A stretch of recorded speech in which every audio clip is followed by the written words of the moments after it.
নমস্কার, সবাইকে স্বাগত। আমরা now we are available in OTT platform, আর বাইরেও ওটিটি।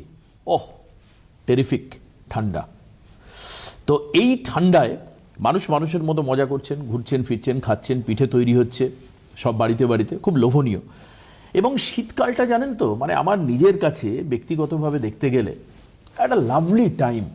ওয়েদার, ঠান্ডার অ্যাপ্রোচ, বাইরের পরিবেশ এবং একই মানে কি বলুন তো, যখন মাইন্ড সেট আপটা যখন মিলে যায় না, মাইন্ড যখন মিলে যায় দুজনের মধ্যে, তো তখন একটা আলাদা কেমিস্ট্রি তৈরি হয়, একটা আলাদা সমীকরণ তৈরি হয়। চিকিৎসক মানুষ হলেও ডক্টর বড়ালের সঙ্গে আমার এই মেন্টাল সাইকোলজি কিছু মেলে। সেই কারণের জন্য আমি বুঝি যে চিকিৎসা বিদ্যার পাশাপাশি উনিও শীতকে এনজয় করছেন, আপনারাও করছেন, কিন্তু কিছু মানুষ শীত থেকে একটু দূরে থাকছে, ভয় পাচ্ছে। কেন? তার কারণটা কি? তার কারণ তাদের জয়েন্ট ক্র্যাম্প হচ্ছে, জয়েন্ট পেন হচ্ছে, শীতের ব্যথা। এটা তো একদম চলতি কথা, শীতের ব্যথা। শীতের ব্যথাটা তাদেরকে ভোগাচ্ছে। আমরা চাই এটা এক্স্যাক্টলি যে ডক্টর বড়াল চান না, আমরা চাই, আমরা পুরোপুরি মন থেকে চাই যে আপনাদের ওই ব্যথার থেকে বাইরে বার করে আনবো, এবং আনবই। এটা ডাক্তারবাবুর রেজলিউশন। প্রায় 1,30,000-এর উপর পেশেন্ট দেখার এক্সপিরিয়েন্স। আজকে আমাদের সঙ্গে রয়েছেন বিশিষ্ট রিউমাটোলজিস্ট, এমবিবিএস চিকিৎসক ডক্টর বড়াল। তার বিশেষ অনুষ্ঠানে আপনাদের সবাইকে স্বাগত জানাই। আর প্রথম ডাক্তারবাবুকে হ্যাপি নিউ ইয়ারেও জানাই, তার কারণ নতুন বছরে আমাদের সবাই খুব ভালো যাক। আপনি কি বলবেন প্রথম? আগে নমস্কার। আচ্ছা ডাক্তারবাবু, আগে আপনার থেকে ডাক্তারি টার্ম শুনবো না। এই শীতকে আপনি কেমন ভাবে এনজয় করছেন? কি রেজলিউশন রয়েছে? কি বলবেন ক্লায়েন্টদের, পেশেন্টদের উদ্দেশ্যে? প্রথম আগে সেটা শুনবো। দারুণ, মানে এটা আমার মনে হয় 2013-র পরে বোধহয় এই বছর এরকম ঠান্ডা পড়েছে। একদম 13 বছর পরে সেরা। আমার মনে আছে মাসখানেক আগেও আমরা আফসোস করছিলাম, যা এবছর আর ঠান্ডাটা বোধহয় পড়লো না, ঠিক এবার আর বোধহয় ঠান্ডা পড়বে না। তো ঈশ্বর আমাদের ইচ্ছা পূরণ করেছেন। সবাই আনন্দ করুন, ভালো থাকুন। তবে ব্যাপারটা যেটা হচ্ছে সেটা, কিছুদিন তো আমরাও একটুখানি আনন্দের মুডে ছিলাম, আমরাও একটু ছুটির মুডে ছিলাম। আমি নিজেও ব্যক্তিগতভাবে ছুটি নিয়েছিলাম, কিন্তু চেম্বারে ফিরে মনে হচ্ছে যে বহু লোক কিন্তু এখনো ভুগছেন। এবং এবছরে এই ঠান্ডাটায় বিশেষ করে একটু বেশি বয়স, 40-50-এর ওপর বয়স, প্রচুর ফোন আমাদের আসছে একটা বিশেষভাবে একটা ক্র্যাম্প, জয়েন্টগুলো আটকে যাচ্ছে, মানে জয়েন্টগুলো চলছে না। মানে এটা কি ডাক্তার ওই শীতের জন্য হচ্ছে? হ্যাঁ, ঠান্ডার জন্য, এই কড়া ঠান্ডার জন্য। যে কোনো আর্থ্রাইটিস, ধরো যে কোনো আর্থ্রাইটিস কিন্তু ঠান্ডায় বাড়ে। আচ্ছা, আমরা বলি এটাকে ফ্লেয়ার। এটা সিজনাল ফ্লেয়ার হয়। আচ্ছা, ফ্লেয়ার মানে হচ্ছে একটা এক্সিস্টিং তোমার যে অবস্থা সেখান থেকে হঠাৎ করে বেড়ে যাও। আচ্ছা, হঠাৎ করে বেড়ে যাও। যারা অস্টিও আর্থ্রাইটিস আছে, হাঁটুতে ব্যথা আছে, তার হাঁটুতে ব্যথাটা উইদাউট এনি রিজন, কোনো কারণ ছাড়াই হঠাৎ করে বেড়ে গেল। সকাল থেকে পা ফেলতে পারছি না, এটাই বক্তব্য। মানে যেটাকে আপনি বলছেন ওভারনাইট বেড়ে যাওয়া, হঠাৎ করে। হ্যাঁ, এবং এর সঙ্গে সঙ্গে একটা খাওয়া দাওয়ার ব্যাপারও আছে। কারণ দেখো শীতের সময় খাওয়া দাওয়া বাড়ে, বিশেষ করে সবজির মধ্যে অনেকেই অনেক রকম সবজি খান। কড়াইশুঁটি, ফুলকপি আছে এবং বিনস, এগুলোও আছে। তারপর বাদাম, তার সঙ্গে সঙ্গে মিট, মানে যেগুলো মাংস, এবং প্রচুর পিকনিক হচ্ছে, আবার বিয়ে বাড়ি থাকে। সুতরাং ইউরিক অ্যাসিড একটা ফ্যাক্টর। ইউরিক অ্যাসিডে কিন্তু বাড়ে, প্রচন্ড বাড়ে ব্যথা হঠাৎ করে। মানে পেশেন্ট চেম্বারে এসে বলে, ডাক্তারবাবু কিচ্ছু বুঝতে পারছিলাম না, পরশু দিন অবধি ভালো ছিলাম, আর নড়তে পারছি না। ফ্যাক্ট, মানে ভালো থাকার থেকে একদম না নড়ার অবস্থায় চলে না নড়ার অবস্থায়। এই ফ্লেয়ারটা নিয়ে আমরা আজকে আলোচনা করব। যারা যারা এই প্রোগ্রাম দেখছেন তারা ফোন করুন, এবং যার যার অসুবিধা আছে আমি নিশ্চয়ই চেষ্টা করব এই সীমিত সময়ের মধ্যে আপনাদের ঠিক রাস্তা দেখাবার। এবং আপনারা ফোন করলে আমাদেরও ভালো লাগবে, কারণ প্রোগ্রামটা ফোনের ওপর ডিপেন্ড করেই চলে, প্রোগ্রামটা আরও জীবন্ত হয়ে যাবে। একদমই তাই। আপনাদের ফোন নেব, আপনাদের কথা তো শুনবই, প্লাস একটু ডাক্তারের কাছে যে এই যে আপনি ক্র্যাম্প বা হঠাৎ করে শীতের একটা সমস্যার কথা বলছেন, আপনি এজ লিমিটও বলে দিয়েছেন 45 থেকে তার উপরে, বেশি বয়স, 50-এর উপরে একটু বেশি বয়সে হয়। তো এবার এটা যদি আমি হঠাৎ করে আমার হয়, আমি কি করব? মানে তখন আপনাদের কাছে আসা বা এর পরবর্তী পদক্ষেপ, যেটা চিকিৎসকের পরবর্তী পদক্ষেপ বা পেশেন্টের পরবর্তী পদক্ষেপ কি হবে, কি করবে সে? দেখো এটা এটা প্রথমে ডায়াগনোসটা খুব ইম্পর্টেন্ট, কারণ যে কোনো পেশেন্ট যখন আসে আমাদের প্রথম হচ্ছে ডায়াগনোসিস, রোগটাকে ধরতে হবে। এখন ব্যথাটা বাড়লো, আপনার রিউম্যাটয়েড আর্থ্রাইটিসটা বেড়ে গেল, নাকি আপনার অস্টিও আর্থ্রাইটিস হাঁটুর ব্যথাটা বেড়ে গেল, বা আপনার ইউরিক অ্যাসিডটা বেড়ে গেল, সেটার জন্য একটা ব্লাড টেস্টও করতেই হবে। একটা ব্লাড টেস্ট করে ইউরিক অ্যাসিডটা আর আরএফ ফ্যাক্টরটা চেক করতে হবে। এই চেক করার পরে ট্রিটমেন্টটা শুরু হবে। একদমই তাই। তাহলে অবশ্যই এই টেস্টটা করতে হবে। কি টেস্ট পরবর্তীকালে অবশ্যই ডাক্তারবাবু বলেও দেবেন। কে রয়েছেন ফোনে? হ্যালো। হ্যালো হ্যালো, হ্যাঁ নমস্কার, বলুন। কে? কোচবিহার থেকে বলছি। কোচবিহার থেকে? হ্যাঁ হ্যাঁ, আচ্ছা বেশ, বলুন। বলছি যে আমার এই যে কোমরের নিচ থেকে পায়ের গোড়ালি অব্দি ব্যথা, এখন আবার হাঁটুতেও ব্যথা হচ্ছে। ও হো হো হো। তাহলে তো শীতে মনে হয় একটু কষ্টে যাচ্ছে নাকি? হ্যাঁ, এই এই এই হ্যাঁ, না তাও 6 মাস হলো। 6 মাস হলো ব্যথা আপনার। আপনার ব্যাপারটা নিয়ে আমরা আলোচনা করছি, কারণ এই কোমরে ব্যথা আমি একটা একটা করে জয়েন্ট বলি, মানে সেটা সুবিধা হবে। মানে অনেকগুলো জয়েন্টে ব্যথা হয়, কোমরের নিচ অংশ এবং পরে হাঁটুতেও ব্যথা হচ্ছে, অনেকগুলো জয়েন্টে ব্যথা। একদম ওপর থেকে যদি দেখো তুমি, আমি বলছি একটা ছবি দেখাই, একটা ছবি দেখাও, ওনাদের সুবিধা হবে। এই ছবিটা দেখাও, আমি একটা একটা করবো। এইখানে এই যে শরীরটা দেখতে পাচ্ছ, মানুষের শরীর, এখানে প্রচুর জয়েন্ট আছে যেগুলো একটা একটা করে এফেক্টেড হয়। দেখো এই জয়েন্টের মধ্যে এগুলো বেসিক্যালি শীতকালেই হয়। একটা হচ্ছে পাঁজরের, এই যে পাঁজর, এই যে 3টে জয়েন্ট দেখতে পাচ্ছ, একটা হচ্ছে ঘাড়ে ব্যথা বা শোল্ডারে ব্যথা, কাঁধে ব্যথা হয় ভীষণ, কাঁধে হাতটা ওপর দিকে উঠছে না, ফ্রোজেন শোল্ডার হয়ে গেল, আমি হাত নাড়াতে পারছি না। দ্বিতীয় হচ্ছে পাঁজরে, এই পাঁজরের ব্যথাটা না অনেকেই কিন্তু হার্টের ব্যথা বলে ভুল করেন। অনেক ক্ষেত্রে কি হয়, এই কস্টোকন্ড্রাইটিস, যেখানে পাঁজরের মাঝখানের হাড়টা গিয়ে রিবগুলো লাগছে, এখানে ব্যথা হয় এবং নিঃশ্বাস নিতে গেলে ব্যথাটা বাড়ে। আচ্ছা আচ্ছা। তুমি যদি লম্বা নিঃশ্বাস নাও ব্যথা বাড়ে। এর সঙ্গে সঙ্গে হাঁটু ব্যথা, কোমর ব্যথা তো আছেই। আমরা ফোনটা নিয়ে আমরা আলোচনায় যাচ্ছি। একদমই। কে রয়েছেন ফোনে? হ্যালো। হ্যাঁ, আমি বর্ধমান থেকে বলছিলাম, সোমা রায়। বেশ, বলুন সোমাদি, স্বাগত আপনাকে। কি হয়েছে, কি প্রবলেম? ডাক্তারবাবু, আমার হাঁটুতে প্রচুর যন্ত্রণা, 2 বছর 3 বছর হয়ে গেল। তো আমি ডাক্তার দেখিয়েছি, ডাক্তার বলছে হাতটা অনেকটা ক্ষয়ে গেছে, আর্থ্রাইটিস, হাঁটু অপারেশন করতে বলছে। আচ্ছা। তো আপনাদের ওইখানে যে জেলটা দেওয়া হয়, এই জেলটা দিলে কি আর কোনো ওষুধ খেতে হবে না আমাকে? জেলটা দেয়া হয় যেটা, সেটা এটার নাম হচ্ছে সোডিয়াম হায়ালুরোনেট। এটা এখন তো সারা পৃথিবীতেই দেয়া হচ্ছে। এই জেলটা দিলে আপনার ব্যথাটা কমে যাবে, ব্যথাটা কম থাকবে। জেলটা যতদিন ইনট্যাক্ট থাকবে শরীরে, আপ টু 4 বছর ব্যথাটা থাকবে না। এবং এটা মাঝে মাঝে নিতে হয় বা একবারেও নেওয়া যায়, সেগুলো আপনি করতে পারেন, যেটা আপনার সুবিধে। বর্ধমান তো এমন কিছু দূরে নয়, বছরে একবার নিতে পারেন বা বছরে 2বার নিতে পারেন। এরকমভাবে আপনার অ্যাক্টিভিটির ওপর চলে, ব্যথা লাগবে না। একটা ক্যালসিয়াম ট্যাবলেট খেতে হবে, একটা ভিটামিন D3 ট্যাবলেট খেতে হবে, এই 2টো ট্যাবলেট খেতে হবে, আর বাকি ওষুধ লাগবে না। আরেকটা কথা, এই যে হাড়ে যে ইনজেকশনটা বলছেন, সেই জায়গাটা কি অবশ করে দেওয়া হয়? হ্যাঁ হ্যাঁ, আমি দেখিয়ে দেবো। আমি আপনাকে ইনজেকশনটা ঠিক হাড়ে নয়, আপনার এটা হাড়ে নয়, এক্স্যাক্টলি হাড়ে নয় ইনজেকশনটা। এইটা আপনাকে এটা একটু ডাক্তার ছবিটা যদি দেখিয়ে দেন, আমি দেখিয়ে দিই।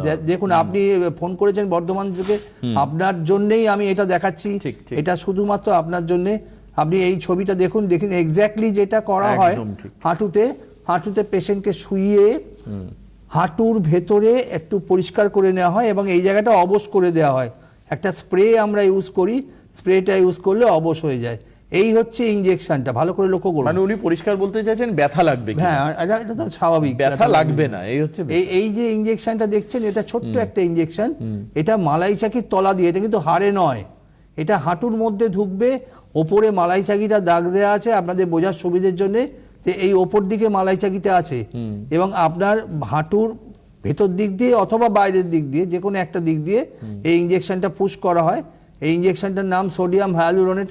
এখন তো সব জায়গায়, সব কাগজে, সোশ্যাল মিডিয়ায়, সব জায়গায় দেখতে পাবেন যে এই জেল ইনজেকশন কিরমভাবে চলছে।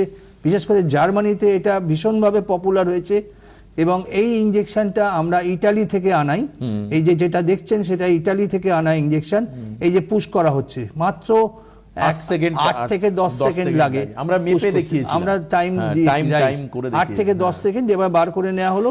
এই ইনজেকশনটা পরিষ্কার করে আপনাকে 10 মিনিট বাদে হাঁটতে দেওয়া হবে, আপনি হেঁটে বাড়ি যাবেন। সুতরাং ব্যথা যে কমবে এটা শিওর।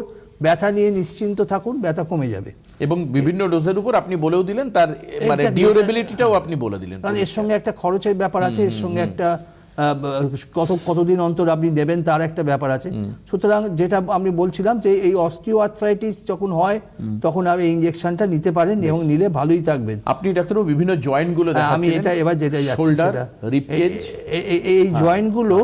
এই জয়েন্ট গুলো প্রত্যেকটা এফেক্টেড আছে। দেখুন আমি একটু আগেই দেখাচ্ছিলাম যেটা 3টে মাত্র জয়েন্ট আমরা দেখাচ্ছি একসঙ্গে, একটা শোল্ডার কাঁধের জয়েন্ট, একটা পাঁজরের জয়েন্ট, একটা হাঁটুর জয়েন্ট, এগুলো ভীষণভাবে বাড়ে শীতকালে। তারপরে যেটা হয় সেটা হচ্ছে এই জয়েন্টগুলোতে ব্যথা বাড়ার পরে আমরা প্রথম যেটা দেখি সেটা হচ্ছে হাঁটুর ব্যথা। এই হাঁটুর ব্যথা সব থেকে বেশি বাড়ে হচ্ছে হাঁটুর ব্যথা। হাঁটুর ব্যথার জেলটা শুকিয়ে যায়, এই যে জেলটা দেখছেন আকাশি রঙের, এই জেলটা শুকিয়ে যায়, হাড় ক্ষয়ে যায়, ক্ষয়ে গিয়ে ব্যথা হয় এবং শীতকালে এই ব্যথাটা বাড়ে। শীতকালে বাড়ে মানে বেশ ভালো রকম বাড়ে। এইটা গেল। এরপরে যেটা করা হয় সেটা হচ্ছে আরও কিছু কিছু জয়েন্ট এফেক্টেড হয়। এই যে হাঁটুর মুভমেন্টটা দেখছেন, এই মুভমেন্টটা ইদানিং দেখা যাচ্ছে লক হয়ে যাচ্ছে, বহু লোকের হচ্ছে, যদি কারোর হয়ে থাকে আপনারা ফোনে জানান। এই মুভমেন্টটা লক হয়ে যাচ্ছে, আর মুভমেন্ট করতে পারছেন না, তারা হাঁটু মুড়তে পারছেন না। এরপরে যেটা হয় সেটা হচ্ছে হাতের আঙুলে। নেক্সট আমরা দেখি যে হাতের আঙুলে ব্যথা, প্রত্যেকটা জয়েন্ট ফুলে যাচ্ছে, আংটি যারা পরছেন আংটি আটকে যাচ্ছে, টাইট হয়ে যাচ্ছে, এবং সকালবেলা ঘুম থেকে উঠে মারাত্মক একটা অবস্থা যে এক কাপ চায়ের কাপটা ধরা যাচ্ছে না, এত ব্যথা। এটা হচ্ছে সেকেন্ড ফিচার যেটা আমরা শীতকালে পাচ্ছি। এই শীতকালে কিন্তু আমার অভিজ্ঞতা এই হচ্ছে পিকচার যেসব জায়গাগুলো এফেক্টেড হচ্ছে। দেখো ওপরে পাঁজরের হাড়ের ব্যথা, তারপরে হচ্ছে রিস্ট, এলবো, হাঁটু, হিপ জয়েন্ট, সব কটা জয়েন্ট কিন্তু যেখানে যেখানে মার্কিং করা সেখানে যেগুলো লাল করা আছে, রং করা আছে, আমি আরো ডিটেলসটা দেখাতে পারবো। এই একটা হচ্ছে হাতের কবজি, দ্বিতীয় হচ্ছে হাঁটু, তৃতীয় হচ্ছে আমরা হিপ জয়েন্ট যেটা কুঁচকির কাছে জয়েন্ট, 4 নম্বর হচ্ছে দেখো স্পাইন, কোমরে ব্যথা। একটু আগে ফোন পেয়েছিলাম, কোমরে ব্যথা বাড়ছে। এই যে পিকচারটা, এই পিকচারটাকে আমরা বলি একটা পলিআর্থ্রাইটিস, যেটা উইন্টারে বাড়ে, আরেকবার বাড়ে সেটা হচ্ছে অত্যধিক গরমে বাড়ে। অত্যধিক গরমে, আচ্ছা। এইটা খুব মানে ইন্টারেস্টিং একটা ব্যাপার। কেন বাড়ে আমরা এখনো জানি না, আজও জানা নেই যে কেন বাড়ে, কিন্তু এই ইনফ্লামেটরি আর্থ্রাইটিস গুলো সবগুলো কিন্তু হয় খুব গরম নয় খুব ঠান্ডায় বাড়ে। এটা এক্সট্রিম ওয়েদারে বাড়ে। এবং এরপরে যেটা করতে হয় সেটা হচ্ছে কিছু এক্সারসাইজ, একটু বরফ টরফ দিতে পারলে ভালো হয়, কিন্তু শীতকালে তো বরফ দেওয়া যাবে না। এবং আমরা যে ট্রিটমেন্টটা করি সেটা আমি বলে দেবো, আপনারা ফোন করুন। এটা মহিলাদের ক্ষেত্রে বেশি হয়, একদম মহিলাদের ক্ষেত্রে বেশি পাওয়া যায়। তবে ডাক্তারবাবু আপনি এতদিন চিকিৎসা বিদ্যার সঙ্গে যুক্ত, এতদিন পেশেন্টদের সঙ্গে যুক্ত, এটা নিশ্চয়ই আপনি মানবেন যে 4টে জয়েন্টের মধ্যে হাঁটু ব্যথা আর কোমর ব্যথা, মানে হাঁটু তো সর্বৈব। মানে আমি দেখেছি আমাদের বাড়িতে পাশে, মানে আমি যেখানেই গেছি কম বেশি, মানুষ সেটা অফিস হোক, কর্মস্থল হোক, ঘুরতে গিয়ে হোক, হাঁটু আর কোমর, এখন একটা নতুন সংযোজন হচ্ছে কোমর। বহু কম বয়সের মানুষ বলে আমার কোমরে ব্যথা, মারাত্মকভাবে কোমরে। সেই সংযোজনটা কিছুটা তোমাদের জেনারেশনের জন্য দায়ী, কারণ এই কাঁধে ব্যাগটা, এইটা একটা ইদানিং, আগে ছিলই না। গত 10-12 বছর আগেও, 10-15 বছর আগেও আমরা দেখিনি হাতে অ্যাটাচি নিয়ে লোকে অফিস যেত, ঠিক কথা, অত বড় ব্যাগ ছিল, কাঁধে একটা ব্যাকপ্যাক, ঠিক এই ব্যাকপ্যাকে কিন্তু ঘাড়ও যাচ্ছে, কোমরও যাচ্ছে, ঠিক এই জন্য মনে হয় কোমরে ব্যথাটা বাড়ছে। এবং এটার জন্য আজকের জেনারেশন এই ভুগছে। প্রত্যেকে আমার মনে হয় অ্যাভারেজ 2 থেকে 2.5 কেজি বা 3 কেজি ওজন হবে। দেখো স্কুলের বাচ্চারা কাঁধে বড় বড় ব্যাগ নিয়ে যাচ্ছে, তারপরে যারা অফিস যাচ্ছেন তারা যাচ্ছেন, যারা বাইক চালাচ্ছেন তাদের যাচ্ছেন। আমরা ফোনটা নিয়ে আমাদের এগুলো প্র্যাকটিক্যাল আলোচনা আমরা করতেই থাকবো। একদমই তাই, কারণ এই প্র্যাকটিক্যাল এই আলোচনার সঙ্গে না আপনি একদম পুরো নিজেকে রিলেট করতে পারবেন। আর যেখানে রিলেট করতে পারবেন না তখন বুঝবেন যে আমরা কোনো ব্যাকরণ বই থেকে বলছি। এটা প্রত্যেক দিন লাইফস্টাইলের সঙ্গে যুক্ত। এই যে ডাক্তারবাবু ব্যথা নিয়ে বছরের পর বছর প্রোগ্রাম করছেন বা বিভিন্ন আর্থারাইটিস নিয়ে কথা বলছেন, তার কোথার থেকে শুরু সেটাও তো জানা দরকার আপনাকে। তাহলে prevention is better than cure, সেটা আমরা বন্ধ করতে পারি, তাহলে আমাদের শরীর ভালো থাকবে। কে আছেন ফোনে? Hello hello. হ্যাঁ শুনছি, বলুন। হ্যাঁ বলুন, আপনি কোথা থেকে বলছেন? আমি বলছি ডাক্তারবাবু হুগলি থেকে বলছি। বলুন। আচ্ছা বলুন, কি হয়েছে আপনার? আচ্ছা আমি বলি যে আমার স্ত্রী আপনার পেশেন্ট, 4 মাসের যে আমার 4 মাসের আপনার যে এটা আছে সেই পিরিয়ডটায় আমরা আপনার কাছে চিকিৎসা করাচ্ছি। আমাদের 2টো সেশন আপনার কাছে হয়ে গেছে। 3 নম্বর সেশনটা আমাদের এই 21শে ফেব্রুয়ারি রয়েছে। হ্যাঁ, এই কদিন আমাদের ভালোই ছিল, হঠাৎ করে দেখা যাচ্ছে যে ওর হাঁটুতে আবার একটু ব্যথা হচ্ছে। আপনি একটু আমরা স্ত্রীর সঙ্গে কথা বলুন, পেশেন্টের সঙ্গে কথা বলুন একটু। ঠিক আছে, আপনি পেশেন্টকে দিন। হ্যাঁ বলুন। আপনার ব্যথা বেড়েছে ঠান্ডায়, শুধু আপনার নয়, হাঁটুতে ভীষণ ব্যথা বেড়েছে, দিন সাথে হলো। হ্যাঁ, আমি এইটাই একটু আগে বলছিলাম যে 7 দিন 10 দিন যাবত আমরাও দেখতে পাচ্ছি প্রচুর পেশেন্ট এসে বলছে ডাক্তারবাবু ব্যথাটা বেড়ে গেছে। এটা আপনি বড় একটু লাগছে, আমি পুরো তো ভাঁজ করি না, আপনি বারণ করেছেন। হ্যাঁ, ভাঁজ করতে গেলে না একটু লাগছে, ভাঁজ হচ্ছে, অল্প ভাঁজ হচ্ছে। রাইট, একদম। আপনি যে ফোনটা করেছেন না, দুর্দান্ত ফোন। আপনার হাজবেন্ডকে আমি ধন্যবাদ জানাই যে এটা আপনার, আপনি চিকিৎসা করছেন, আপনি এতদিন ভালো ছিলেন, তাই তো? মোটামুটি ভালো ছিলেন, এখনো ভালো আছেন, কিন্তু 7 দিন যাবত বেড়েছে। এইটা দিয়ে আমি আজকের প্রোগ্রামটা শুরু করেছিলাম যে আমি চেম্বারে যাওয়া মাত্র দেখতে পাচ্ছি একই কমপ্লেন অনেকের হচ্ছে, কারণ অত্যধিক বেশি ঠান্ডায় অনেকে বরফ দিতে পারছেন না, কারণ বরফ দেওয়া সম্ভব নয়, হয়তো পারা যাচ্ছে না বরফ দিতে। চিন্তা করবেন না, আপনি যদি বরফ দিতে না পারেন গরম সেক দিন। গরম সেক দিলে কিন্তু জয়েন্টটা অনেকটা ফ্লেক্সিবল হয়ে যাবে, মানে বডি টেম্পারেচার। ওই জন্য আমরা ক্র্যাম্প দিয়ে শুরু করেছি। না, আমি এটা বলে দিই। আপনি কি লাইনে আছেন? হ্যাঁ, বাড়িতে আছি। আপনি লাইনে থাকুন, কথাটা শুনুন। আমি সবাইকার জন্যই বলছি, আপনারা যারা যারা প্রোগ্রাম দেখছেন তারা প্রত্যেকে এই কথাটা মনে রাখবেন। 2টো ফ্যাক্টর এখানে কাজ করে। আমরা ডাক্তারিতে অনেকভাবে হিসেব করে দেখেছি। আপনি ফোনটা রাখুন, শুনতে থাকুন। একটা হচ্ছে যে আমাদের শরীরের টেম্পারেচার হচ্ছে 37 ডিগ্রি সেন্টিগ্রেড। প্রত্যেক মানুষের শারীরিক টেম্পারেচার হচ্ছে 37 ডিগ্রি সেন্টিগ্রেড। এই 37 ডিগ্রি নর্মাল টেম্পারেচার, বাইরের টেম্পারেচার 10, 11, 12, 13, তার মানে ডিফারেন্স হচ্ছে 27 ডিগ্রি। 27 থেকে 25 ডিগ্রির ডিফারেন্স, বাইরে বেরোলেই আপনি 10, 11, 12-র মধ্যে গিয়ে পড়ছেন। কারোর আরো কম 5-7 ডিগ্রিও হতে পারে, আর ভেতরে আছে 37 ডিগ্রি। আপনাকে এই 37টা মেনটেন করতেই হবে, না হলে আপনি বাঁচবেন না। আমরা যদি 37 ডিগ্রি মেনটেন করতে না পারি তাহলে আমরা বাঁচবো না। এবার উল্টো যেটা হচ্ছে সেটা হচ্ছে আমাদের জল খাওয়াটা কমে যায়। ঠিক, শীতকালে জল খাওয়াটা অত্যধিক কমে যায়। জল খাওয়া কমে যাচ্ছে, শরীরের মধ্যে ডিহাইড্রেশন তৈরি হচ্ছে, জয়েন্টের মধ্যে জল কমে যাচ্ছে, জয়েন্ট শুকিয়ে যাচ্ছে, জয়েন্টে ঘষা লাগছে, জয়েন্ট ব্যথা হচ্ছে। এবং তার সঙ্গে সঙ্গে 37 ডিগ্রি যদি মেনটেন করতে না পারেন তাহলে কিন্তু হাইপোথার্মিয়া, শরীরের টেম্পারেচার কমে যাওয়া, একটা কাঁপুনি ভাব, খিদে চলে যাওয়া, অনেক কিছু হতে পারে। সুতরাং দয়া করে অত্যধিক ঠান্ডায় বেরোবেন না, প্রপার প্রোটেকশান নিন এবং জলটা খেতে থাকুন। জলটা খাওয়া খুব জরুরি। পারলে একটু গরম জল যদি খান খুব ভালো হবে। আর যারা চিকিৎসা করছেন বা করবেন বলে ভাবছেন, তারা এই শীতকালটা বরফ না দিলেও চলবে, একটু গরম সেক দিন, তাহলেও অনেকটা আরাম হবে, বা গরম জলে স্নান করুন, তাহলে ভালো হবে। এইটা হচ্ছে মেন কারণ। এবং এটাও ভাঙিয়ে বলে দেওয়া হলো আপনাদের, উৎকণ্ঠা অবশ্যই মানুষের আসতে পারে, কিন্তু তার জন্য ভয়ের কোনো কারণ নেই। এই কারণের জন্যই হচ্ছে আপনারা জল খাওয়াটা বাড়ান এবং ডাক্তারবাবু যেভাবে গাইডলাইন বললেন সেটা করুন। আপনাদের হেল্পলাইন নাম্বারটা একটু বলে দিই, যে আমি একটু অ্যাড্রেসগুলো বলে দিই। শিওর, অ্যাড্রেসটা আপনি দেখান, আমি তাহলে এক এক করে বলেও দিই আপনাদেরকে অ্যাড্রেস, যে কোথায় কবে আপনারা পাবেন ডাক্তারবাবুকে। আসুন দেখি, আমরা স্ক্রিনে দেখছি doctor Prosenjit Boral clinic contact number নিচে দেওয়া রয়েছে। এই নাম্বারগুলো হলো হচ্ছে 9831256758, দেখবেন নাম্বারগুলো দেওয়া রয়েছে। দ্বিতীয় নাম্বার হচ্ছে 8334925587, 84। তৃতীয় যে নাম্বার সেটা হচ্ছে 9330525584। তিনটে হচ্ছে নাম্বার, এগুলো হচ্ছে সেন্ট্রালি বুকিং হবে এই নাম্বারগুলো। যে কোনো চেম্বারে কিন্তু এই নাম্বারে, যে কোনো চেম্বারে এই তিনটে নাম্বারে বুকিং হবে। কোন কোন চেম্বার কোথায় রয়েছে আসুন দেখি, আপনাদেরকে বলে দিই। প্রথম এবং তৃতীয় শনিবার, প্রথম এবং সোমবার থেকে আরম্ভ করো। তুমি সোমবারটা আগে বলো। সোমবার থেকে আগে বুক করবো। হ্যাঁ। সোম এবং বুধ, সোম দেখতে পাচ্ছেন আপনারা স্ক্রিনে, সোম এবং বুধ 10টা থেকে 3টে পর্যন্ত, মেডিনোভা ডায়াগনস্টিক। নাম্বারটা আমি আর বলছি না, কারণ এই central number. Sarat Chatterjee street, Rabindra Sarobar stadium, beside Menaka cinema, Kolkata 29। এই হচ্ছে অ্যাড্রেস। আপনাদের ভেন্যু অ্যাড্রেস সবটাই স্ক্রিনে যাচ্ছে। এবার আমরা চলে আসছি, এটা হচ্ছে মানডে এবং ওয়েডনেসডে, মানে সোমবার এবং বুধবার। এবার চলে আসছি আমি এভরি থার্সডে।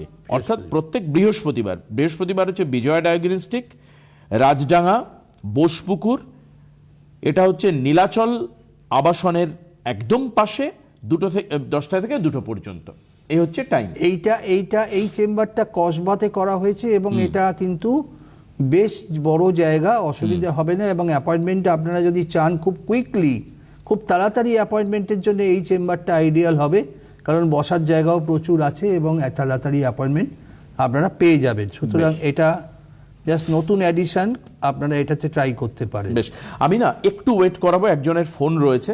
আপনাদেরকে শনিবারের মানে 1st, 2nd, 3rd এবং 4th স্যাটারডে কোথায় কোথায় ইম্পর্টেন্ট চেম্বারগুলো রয়েছে আমি স্ক্রিনে এটা দিয়ে রাখছি, ফোনে কথা হ্যাঁ হ্যাঁ, আমরা একটু ফোনটা নিয়ে নিই, আমরা এটা পরে দেখাবো। কে রয়েছেন ফোনে? হ্যালো। হ্যালো, আমি প্রতিমা রায় পূর্ব মেদিনীপুর থেকে বলছি। প্রতিমা দেবী, আপনাকে স্বাগত। বলুন, কি বলবেন? আমার ওই যে কাঁধা হ্যাঁ বলুন। ডান সাইডের যে হাতটা, হাত না হাঁটু? না হাত, একবারে কানের গড়ি থেকে এই শিরালি, একটা হাতের যন্ত্রণা, ব্যথা প্রচন্ড, হাতে লাগতে কষ্ট হয়। হাতে যন্ত্রণা, ব্যথা। আপনি একটা কাজ করুন, আপনি আমাদের এই প্রোগ্রামের পরে ফোন নাম্বারে ফোন করুন, ফোন করে আমি আপনার সঙ্গে কথা বলবো। এটা ব্যক্তিগতভাবে কথা বলতে হবে, কারণ এই ধরনের ব্যথা কেন হচ্ছে সেটা বুঝতে হবে। টিভিতে অতটা সময় থাকে না। আপনি একটু টিভি প্রোগ্রামের পরে একবার ফোন করুন, আমি আপনার সঙ্গে কথা বলছি। আমরা শনিবার নিচের নাম্বারে হেল্পলাইন নাম্বারটা লিখে নিন, ওখানে ফোন করবেন। আসুন এবার শনিবারের চেম্বারে চলে যাই। শনিবারে আমরা দেখতে পাচ্ছি স্ক্রিনে, টিভিতে, স্যাটারডেতে প্রথম এবং তৃতীয় যে শনিবার, অর্থাৎ 1st এবং 3rd স্যাটারডে ডাক্তারবাবু থাকছেন হচ্ছে বিজয়া ডায়াগনস্টিক সেন্টার, কৈখালি মোড়ে, beside O2 hotel, airport gate number 1-এর কাছে, হজ বিল্ডিং এর কাছে। আপনারা যারা ভিআইপি দিয়ে যাতায়াত করেন তারা জানেন, হজ বিল্ডিং এর কাছে বিজয়া ডায়াগনস্টিক সেন্টার। এটা কিন্তু এই যে চেম্বারটা, আপনি ত্রিপুরা, আসাম থেকে আসলেও এই চেম্বারে আর সুবিধা হবে, কারণ হচ্ছে এয়ারপোর্ট গেট নাম্বার 1-এর কাছে, এয়ারপোর্টের একদম কাছে। স্যাটারডে 1st এবং স্যাটারডে 3rd, আবার একবার রিপিট করি, বিজয়া ডায়াগনস্টিক সেন্টার, কৈখালি মোড়ে, এয়ারপোর্ট গেট নাম্বার 1-এর কাছে, O2 হোটেলের পাশে, হজ বিল্ডিং এর কাছে, মানে খুবই কাছে এয়ারপোর্ট থেকে, খুবই কাছে। এয়ারপোর্ট থেকে হার্ডলি 8-10 মিনিট লাগতে পারে, এর বেশি লাগবে না। এই হচ্ছে চেম্বার। এবার চলে আসছি স্যাটারডে 3rd এবং 2nd এবং 4th। 2nd এবং 4th-এ এই চেম্বারটা হচ্ছে সবচেয়ে ক্রাউড, মানে সব থেকে ক্রাউড থাকে এখানে, সব থেকে বেশি ভিড় হয়। এটা হচ্ছে বিধান সরণি, পালস ডায়াগনস্টিক। বিধান সরণি মানেই হচ্ছে শ্যামবাজার, বুঝতেই পারছেন, শ্যামবাজার 5 মাথার মোড়ের কাছে, বিসাইড হচ্ছে রেমন শোরুমের একদম কাছে।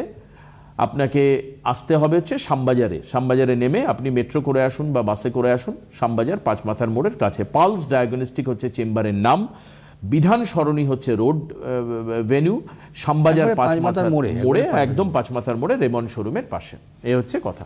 এইখানে যারা আসবেন তাদের আমার কাছে একটাই অনুরোধ, আপনারা অনেক রকম সুযোগ সুবিধা তো এখানে আছে, আসা যাওয়ার সব রকম ব্যবস্থা আছে, এখানে যথেষ্ট পরিমাণ বসার জায়গা আছে, সুতরাং অসুবিধা হওয়ার কথা না। তবে ম্যাক্সিমাম লোক দেখেছি আমরা যে এই জায়গাটাকেই পছন্দ করে, এই শ্যামবাজারের মোড়ে আসার জন্য তারা অ্যাপয়েন্টমেন্ট চান।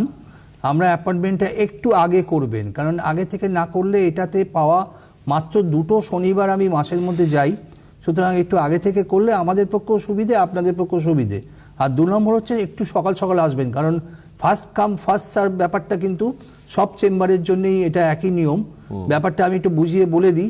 আপনি যখন আসবেন, আপনার রিসেপশানে আপনাকে যোগাযোগ করতে হবে, ওখানে ওরা চাইবে আপনার নাম, আপনি আগে কবে এসছেন বা এরকম ডিটেলসটা চাইবে। আপনার একটা নাম্বার থাকবে, আপনি কত নম্বর পেশেন্ট, সেই নাম্বারটা চেষ্টা করবেন যাতে 1, 2, 3, 4, 5-এর মধ্যে নেওয়া যায়, কারণ যত তাড়াতাড়ি আসবেন তত তাড়াতাড়ি আপনার দেখা হয়ে যাবে। এরকম নয় যে আমি আগে নাম লিখিয়ে রাখলাম, তারপরে এলাম বেলা করে, তারপর বললেন না ডাক্তারবাবু আমার তো 3 নম্বরের নাম ছিল, তা কিন্তু পারবো না। আমি ওই জন্যে বলছি, দয়া করে এটা বোঝার চেষ্টা করুন। বিভিন্ন জায়গা থেকে পেশেন্ট আসেন, অনেক দূর থেকে আসেন, আপনাদের ফেরার ব্যাপারটাও তো আছে, সেটাও দেখতে হবে। সুতরাং আমরা টাইমটা 10টা থেকে একদম টাইমটা ফিক্স করেছি আপ টু 3 PM।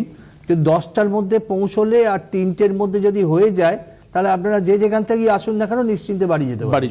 আমি টাইমটা এই জন্যই ফিক্স করেছি বিকজ আমি যদি বিকেলবেলা চেম্বারটা করি সন্ধ্যেবেলা বাড়ি যাওয়া প্রবলেম হবে। তার মানে প্রশ্ন হচ্ছে যে যেখানেই নাম লেখাক না কেন আগে আসলে তাকে আগে দেখা আগে হবে। আগে ফার্স্ট কাম ফার্স্ট সার্ভ যেটা হয়, সে বিশেষ করে শ্যামবাজার এবং কৈখালির ক্ষেত্রে আমি বলে রাখি যে আপনারা দয়া করে আগে থেকে নামটা লিখিয়ে রাখুন, কারণ মাত্র 2টো করে শনিবার, অন্যদিন তো আমি যাই না, শনিবার যাই, সুতরাং আপনার নামটা লিখিয়ে রাখলে ভালো হবে। আরেকটা কথা আপনি বারবার রিকোয়েস্ট করেন যে অন্তত পক্ষে ঘন্টা দুয়েক হাতে সময় নিয়ে আসবেন।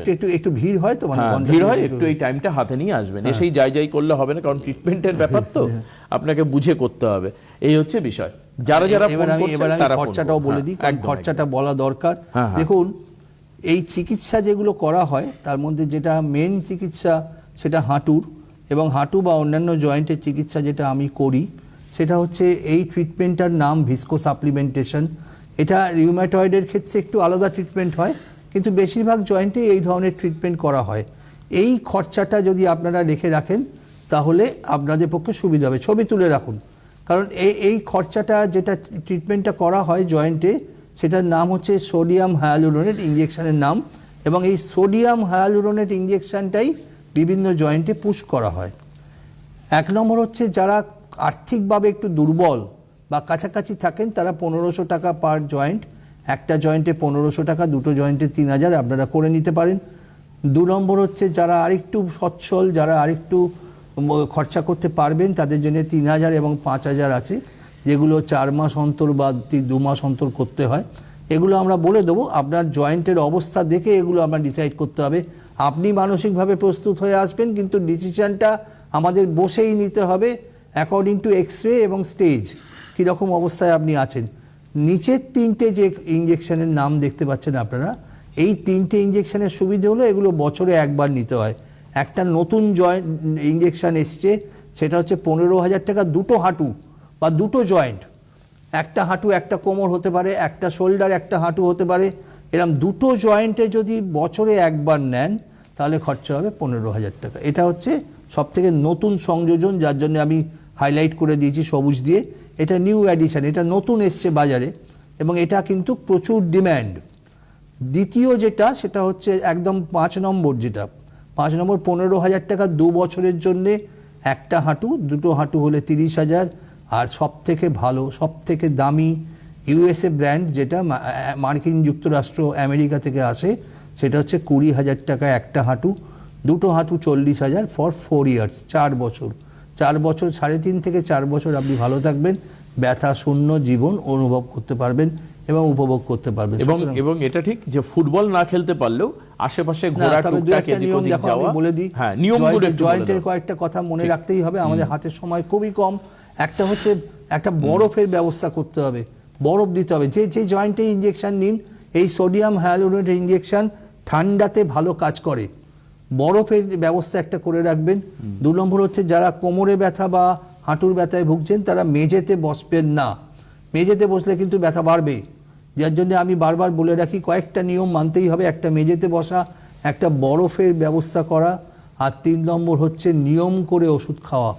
নিয়ম করে ওষুধ, আমি অনেকেই দেখেছি, দেখো আপনি তো লিখে দেননি কতদিন ওষুধটা খাবো, তাহলে আপনি যে আমাকে ফোন করেননি যে আমি ওষুধটা বন্ধ করবো কিনা।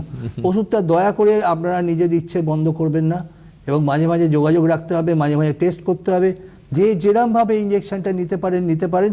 ভালো থাকুন, সারাটা বছর এনজয় করুন। আমি আপনাদের এইটুকু কথা দিতে পারি, এই বছরের শুরুতে আজকে কথা দিয়ে দিলাম যে ব্যথা শূন্য জীবন, ব্যথা শূন্য 2026 আপনাদের আমি গিফট করব।